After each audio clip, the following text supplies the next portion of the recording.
around the world just as it should be. That's a standing ovation for Harvard's president, and quite a long one there as well, taking aim at the Trump administration during his address to graduates today, who, as he said, come from all around the world.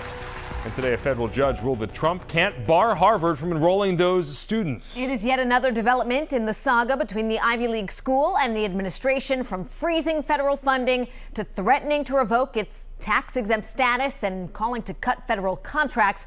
Commencement was a public opportunity to take a stand. Our Emily Maha will have much more on that in a moment. But first to our Sarah Conti, live outside federal court with the decision about international students today. Sarah. Eric and Ben, the judge extending a temporary block while Harvard's lawsuit moves forward through the system. The courtroom was full today. Students, scholars, alumni all showing up to show support. There's a lot of trauma. Speaking anonymously out of fear of retaliation, a recent Harvard graduate from China describes how international students are feeling.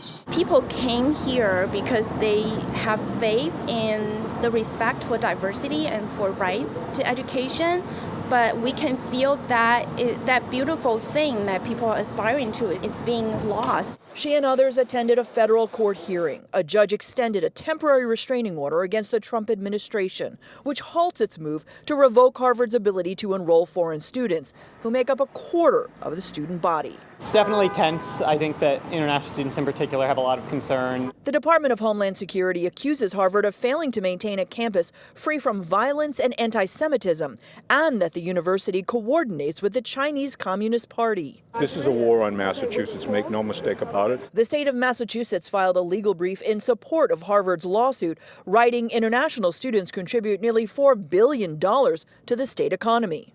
This is not just about Harvard, it's about Massachusetts, it's about our economy, it's about our public health.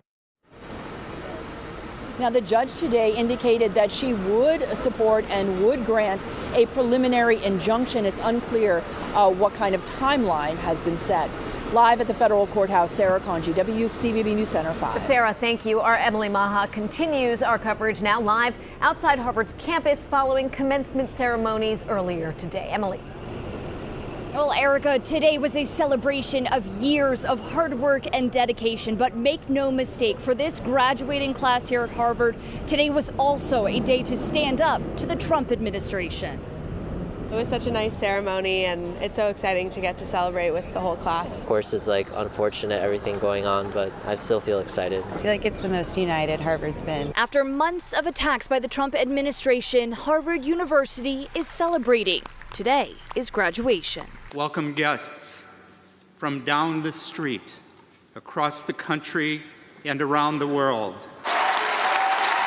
To a standing ovation, Harvard University President Alan Garber kept politics out of his speech, but sent a strong message about the importance of diversity and the international student body. Members of the class of 2025 from down the street, across the country, and around the world. Around the world, just as it should be. Amidst the pomp and circumstance, some wondering what federal funding cuts will mean for their research. Who knows what will happen in the next couple of weeks to further impact a lot of the research. I think a lot of us are angry and want to do more. Others saying the fight for their international peers and for Harvard doesn't end at commencement. I think I speak for a lot of my peers at Harvard when I say we have no plans of stopping.